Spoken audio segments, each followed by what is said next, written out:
أرسل رسوله بالهدى ودين الحق ليظهره على الدين كله وكفى بالله شهيدا.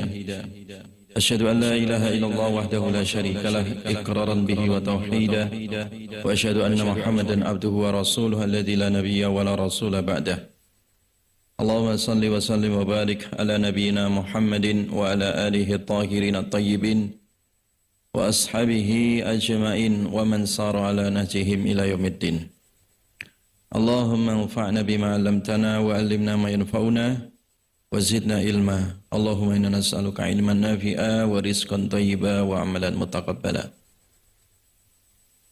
Amma ba'du, jamaah sekalian yang dirahmati oleh Allah, alhamdulillah dengan izin Allah, rahmat dan keberkahannya kita bisa hadir kembali dalam majelis Sahih Bukhari yang insya Allah pada kesempatan ini kita melanjutkan bab masih terkait dengan adab ya ketika buang hajat ya. Adab ketika kita di WC ya atau di kamar kecil. Nah, adab yang berikutnya adalah babu la tustaqbalu al-qiblatu bi ghaitin aw baulin illa indal bina'i jidarin aw nahwihi. Bab tentang masalah tidak dianjurkan alias diharamkan menghadap kiblat bi ghaitin bagi orang yang buang hajat besar ya, buang air besar, au baulin atau buang air kecil. Jadi salah satu adab ketika orang buang hajat ya, baik buang air besar atau air kecil, itu jangan menghadap kiblat ya. Jangan menghadap kiblat ketika membuang hajatnya itu di tanah lapang ya, tidak ada tembok ya atau penghalang antara dirinya dengan arah kiblat. Illa indal bina'i, kecuali di sisi bangunan ya, jidarin tembok au nahwihi atau serupanya ya. Jadi kalau antara dirinya dan kiblat itu ada pembatas tembok ya, dinding ya, itu tidak ada masalah ya. Walaupun masalah ini nanti ada terjadi khilaf di antara ulama dalam masalah fikih ya. Baik, kita bacakan hadisnya. Qala Imam Bukhari rahimahullah, haddatsana Adam qala haddatsana Ibnu Abi Dhi'bin qala haddatsana Az-Zuhri an Atha ibni Yazid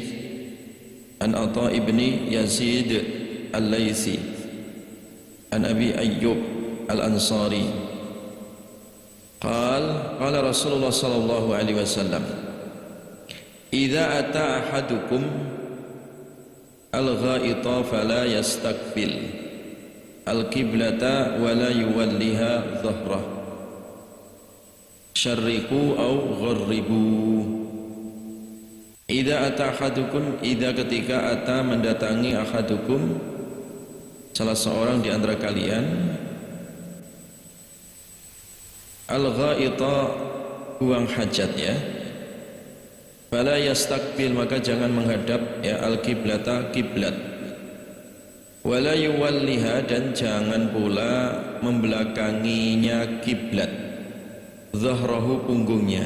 Jadi dilarang buang hajat menghadap ke kiblat atau membelakangi kiblat.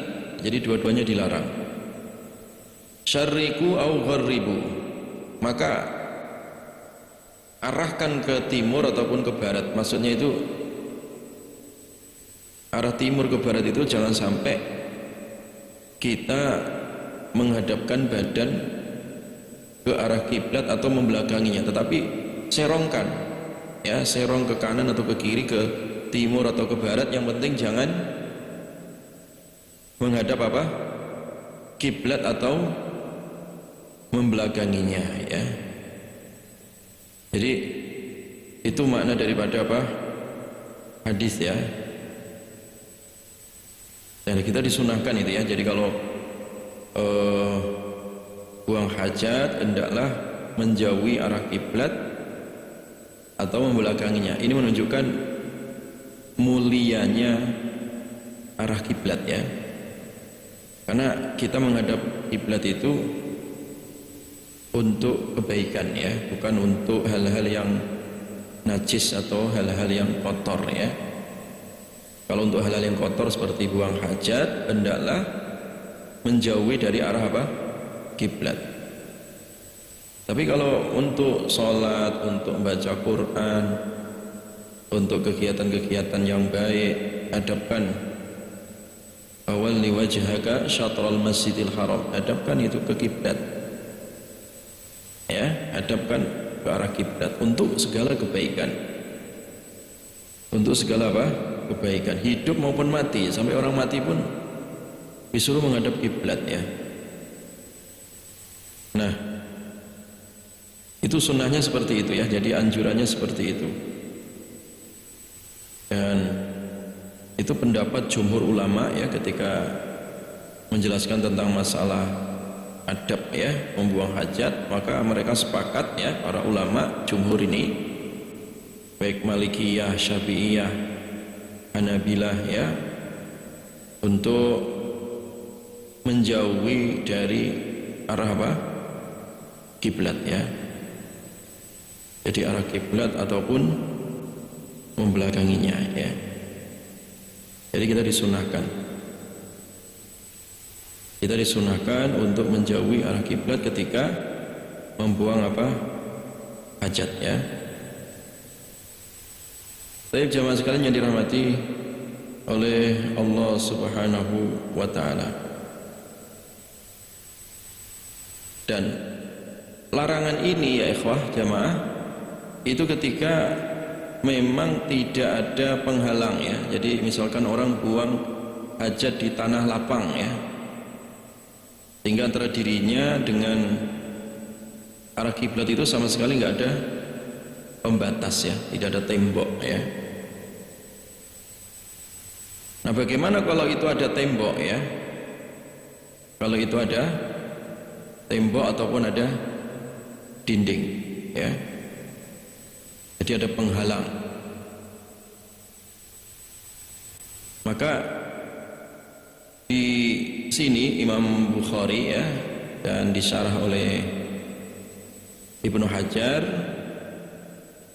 dikecualikan, ya, kalau orang itu berada di antara dirinya dan arah kiblat itu ada tembok atau ada dinding, itu tidak menjadi masalah, ya, untuk menghadap kiblat, karena antara dirinya terhalang oleh apa tadi?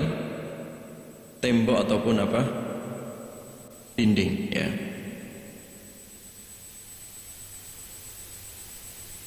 Walaupun ini masalah-masalah khilafiyah, ya, masalah-masalah ini adalah masalah-masalah khilafiyah. Jadi walaupun madhab Malikiyah, Syafi'iyah dan madhab Hambaliyah membolehkan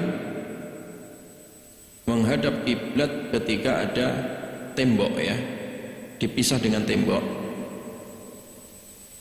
tetapi di dalam madhab Hanafiyah itu tetap tidak boleh, ya.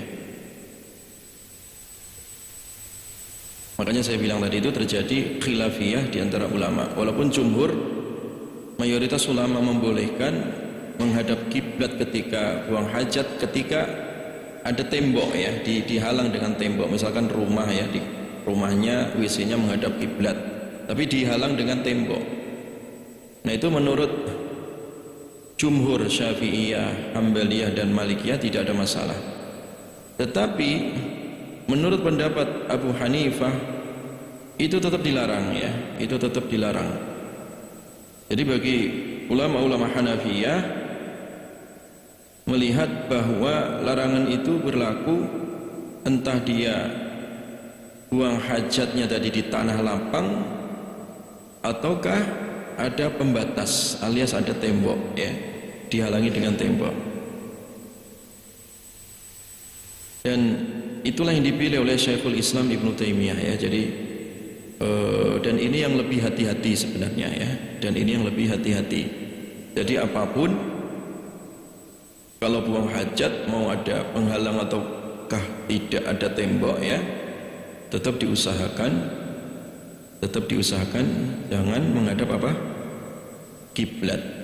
Dan ini lebih hati-hati, ya, lebih hati-hati. Dan itu keluar dari khilaf, ya, keluar dari apa? Khilaf. Jadi al-khuruju minal khilaf mustahab, ya. Jadi kita keluar dari khilaf itu dianjurkan. Nah, supaya keluar tadi, supaya enggak masuk dalam perdebatan apakah boleh atau tidak. Nah, kalau kita sudah mengantisipasi diri kita, jangan sampai di rumah WC-nya menghadap kiblat walaupun terhalang oleh tembok, itu lebih selamat, ya. Makanya kalau bikin rumah didesain, ya, nanti kamar mandinya, WC-nya khususnya jangan sampai dihadapkan ke arah apa? Kiblat ataupun membelakanginya, ya. Jelas, ya? Makanya di Masjid Nabawi itu jamaah, ya, jamaah kalau yang sudah pernah umroh lihat Masjid Nabawi itu kan dikelilingi kamar mandi, itu WC kelilingnya itu kan ada WC atau kamar mandi nomor 1, 2, 3 itu keliling. Jadi Masjid Nabawi itu dikelilingi kamar mandi supaya orang mau wudhu di situ, mau buang hajat di situ, supaya nggak terlalu jauh dari masjid. Itu keliling bunder. Coba bisa perhatikan itu. Tetapi WC yang pas dengan mihrab imam nanti bisa dicek, ya, kalau umroh atau haji, ya. WC yang pas di depannya imam, mihrab imam itu dikosongin, bisa dicek, nggak ada untuk buang hajat di situ, ditutup itu, dan itu nggak dibuka. Keluar dari khilaf tadi, ya, supaya juga orang sholatnya nggak menghadap ke WC juga, ya, gitu, ya. Itu lebih hati-hati, lebih afdol, ya. Jadi sampai seperti itu para ulama memperhatikan untuk kehati-hatian, ya. Jelas, ya. Taib. Nah, kemudian